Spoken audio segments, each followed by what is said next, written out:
If you are watching the video, thank you for watching. We have a podcast called The Council every Tuesday, 9 a.m. Pacific Standard Time. Links in the description. Cool.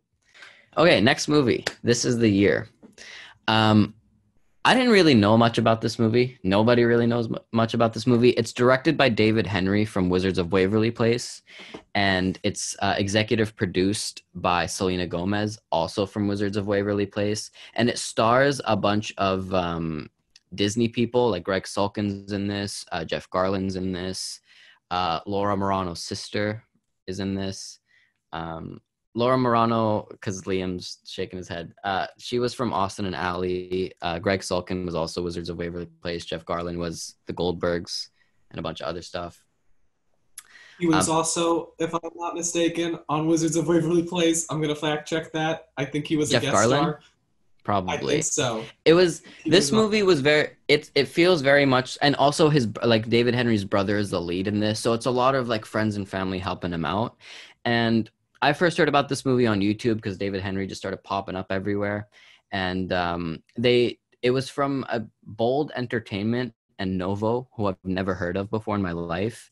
But they decided to do a virtual premiere for this film. So you buy a ticket and you get, there's a live pre-show. There was a performance by Lovely the Band. I don't know who they are, but they performed. There was a Q&A. So it was very well done. I skipped that part. It was 3 a.m. I needed to sleep. But I think the film, I like the film. It's his directorial debut. So as a directorial debut, I think if you look at it that way, it is well done.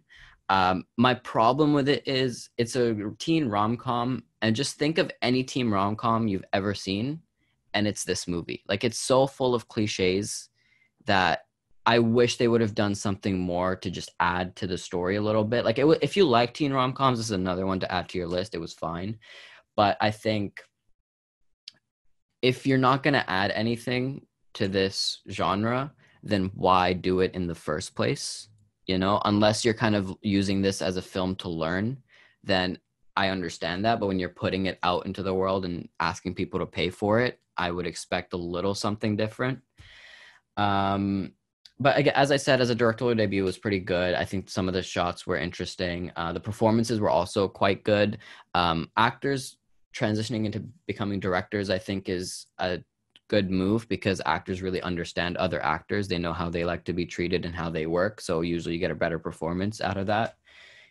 There was one scene at the very end of the film where they're driving and you can see them in the car and there's dialogue and it's clearly ADR'd because their mouth moves but no dialogue comes out. So it was not matched at all, and that kind of irritated me a little bit.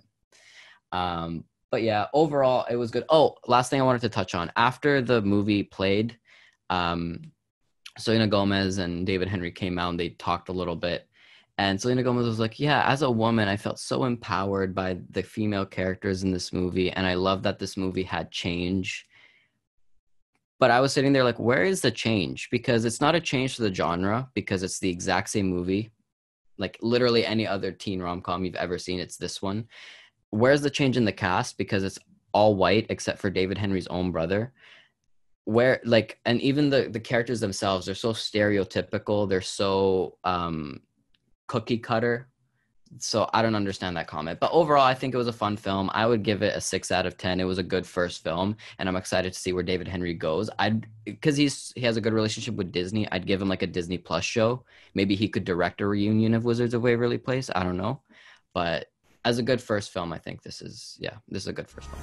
Oh, hey, thanks for watching. And remember, full episodes are available wherever you get your podcasts. With new episodes Tuesday at 9 a.m. Pacific Standard Time, links in the description box. And be sure to subscribe and hit that bell to stay caught up to date with The Council. Boys, I'm excited.